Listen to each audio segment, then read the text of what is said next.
The new aspects have been in Destiny for a few weeks now, giving everyone some time to try out the new hotness. Today I'd like to showcase how I've been using them, as I think there's some interesting things that I've found. Let's jump in. Let's talk Titans first. Titans received the Bolt Charge Barricade, and let's be honest, we have all seen this thing. I don't want to spend too much time here, as I feel like I would just be regurgitating what we've already heard and seen, but I do have a few unique tricks that you may be happy to see. First thing I tried was Sightons. Sightons no longer increases the cooldown of your barricade and no longer makes it more fragile. It's a normal barricade that can take a normal barricade amount of beating, only you can shoot through this one. I like it, it works, but I do think there are some better options than Sightons. The Bolt Charge Barricade is all about shooting from behind your barricade, so what better way to synergize with it than to increase your weapon's damage? Eternal Warrior does just that, and also received a sizable buff in the form of extending your Fist of Havoc when scoring takedowns with it. I've been using it with a wide range of arc weapons, from Symmetry and Trinity Ghoul to Hard Light and Cold Heart. If you haven't used Eternal Warrior in a while, which, let's face it, is probably most of us, give it a try now. It has a plethora of effects now, boosting arc weapons and Fist of Havoc to some really impressive levels. I also used Arbor Warden, thinking that it would allow for some fun placements of the Rally Barricade. But, yeah, this exotic seems to not function at all with the new aspect. I'm not really sure why. Not only does the barricade not provide bolt charge, but the Baronade activation doesn't even give any bolt charge either, rendering this exotic not only useless with this aspect, but actually detrimental. Do not use this. Hopefully it's just a bug and we'll see some interaction added to this exotic and aspect in a future update. Last but certainly not least, how could you use a barricade build without hazardous propulsion? This exotic launches missiles with your barricade placement and gives bonus damage to rocket-based weapons depending on how many missiles you launch at once. It's a perfect combo. Damage from the barricade bolt charge, damage from the barricade missiles, damage to explosions. It's the ultimate heavy weapon loadout. Combine it with Wardcliff Coil for even more bolt charge, and now you're basically breaking the game. Regardless of your exotic armor pairing, using an area denial frame is the way to go. It stacks up your bolt charge insanely fast, and you can even fire it around a corner and let the bolt charge do the rest while you tactically retreat behind cover. Overall, the Titan aspect is probably the best out of the three, but that doesn't mean that the others aren't good. Let's look at Warlocks next. Ionic Sentry is your new aspect, giving you an additional ability which is charged up through arc ability and weapon, and or kinetic weapon takedowns. It's just like the Hunter Dynamite. Get arc kills to charge up the Sentry, then after 6 takedowns, you've got yourself a Sentry ready to go. It stacks on top of your grenade, so throwing the Sentry will not use your grenade charge. When you toss this sucker out, it'll blind on impact and sit around, slowly zapping enemies. It scores you bolt charge when it attacks, and it counts as an ability takedown, which could get you some traces from Electrostatic Mind. In that same vein, Electrostatic Mind also gets you a trace against blinded enemies, so there's a synergy there as well. Now, Arc Warlock was in a pretty good place before this, albeit a little limited. This opens up a lot of opportunities for build crafting beyond Arc Souls and Traces.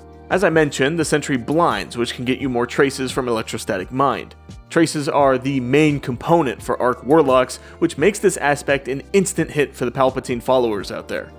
Unfortunately, there's one big drawback to using this aspect, the loss of either Arc Souls or Electrostatic Mind.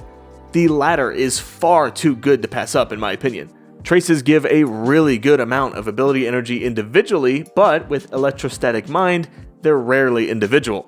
It's not uncommon to shave off around 70% of your ability cooldown time from picking up these traces, and even that's a lowball number.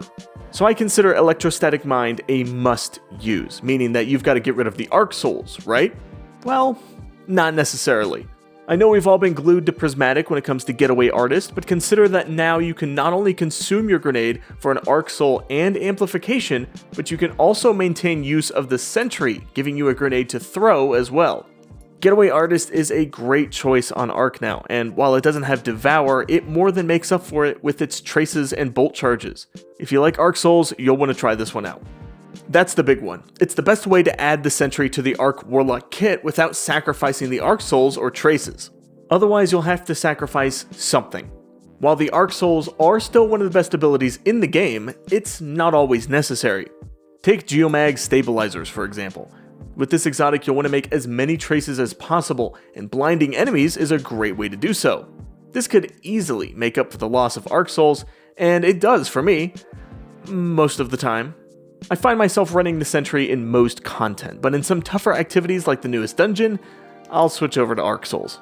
I really do like the Arc Sentry, and if you're looking to dip into Bolt Charge, this is a great way to do so. It's an extra grenade to throw, and having it blind is a huge boon in terms of keeping foes at bay. While I think it's still outclassed by the classic Arc Soul Electrostatic Mind combo, it's by no means a bad aspect, and should be considered for any serious build. Finally, let's talk about the Hunter. On the Prowl is the newest aspect, and it comes with a whopping 3 fragment slots. That alone is a huge convenience, since void fragments still remain some of the best in the game, and having even one more can make a big difference on your build. The aspect itself does require a bit of finesse. Going invisible will mark an enemy for you and the team. Once that target is defeated, you and nearby allies receive a small amount of ability energy, along with a few seconds of extra reload speed and stability. It's really hard to tell how much reload and stability you get, so it can't be too much. But the ability energy looks to be about 10% of your grenade, melee, and class ability. Not an insane amount, but it's also not a huge hoop to jump through. Upon defeat, the marked enemy will also drop a smoke bomb, weakening nearby enemies and cloaking any allies that walk into the smoke. There are some quirks to this aspect though. From what I can tell, it looks like it wants to target tougher enemies over weaker ones. Not that it'll always target the toughest dude in the room, but it does like focusing on orange and yellow bars over red bars. This isn't always a problem, but it's worth noting that you may want to take a good special weapon for the targeted enemies. Distance doesn't seem to play a part either. There were times where a mark would land on an enemy in a completely different room. This is partly why I suspect the tougher enemies take priority, since every time the mark landed on someone not readily available to attack, it was always either an orange or a yellow bar. You also can't switch targets. Going back into invisibility will have no effect, and the marked enemy will stay marked. Thankfully, the mark doesn't seem to have any sort of duration, and if it does, it wasn't something that I noticed. Once an enemy is marked, they're marked, and the only way to remove it is to remove them.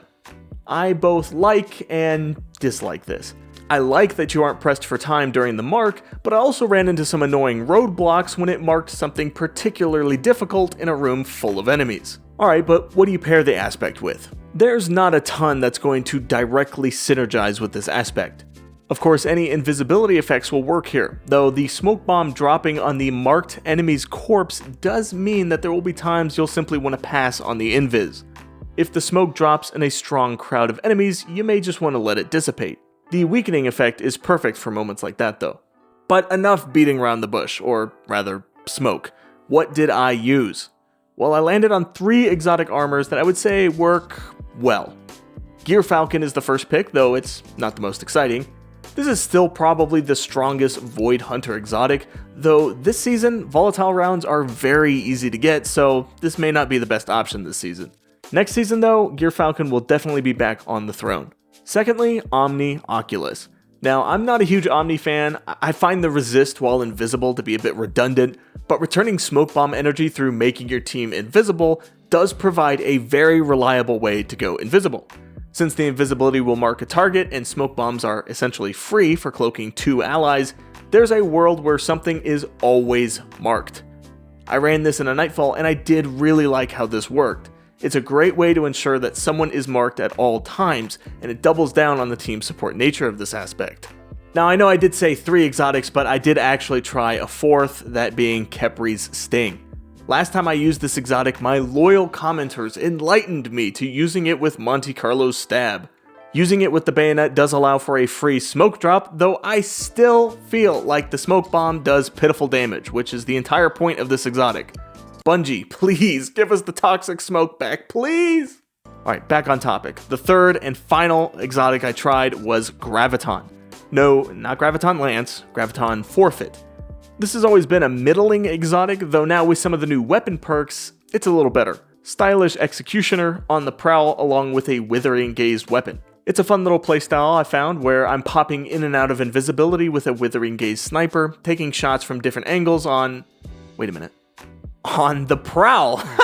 It's a fun and unique playstyle that finally feels like it has a place in the game, both with the new aspect and the new weapon perks that have been added recently. On the Prowl is by far the hardest aspect to get going out of the three. I think it's more fun than meta, but that's not a bad thing in my book. The 3 fragment slots was a good play, and I think the ability to buff your teammates and provide a more supportive role is a fun dynamic. Well, that's a lot of words to effectively say, yeah, the new aspects are good. I've had a lot of fun so far trying them out and seeing what exotics and builds they work with best. I would love to see some new exotic armors boosting up these aspects specifically, but I'm sure that's down the line a ways. If you've used these new aspects and have your own favorite uses for them, let me know. Until next time.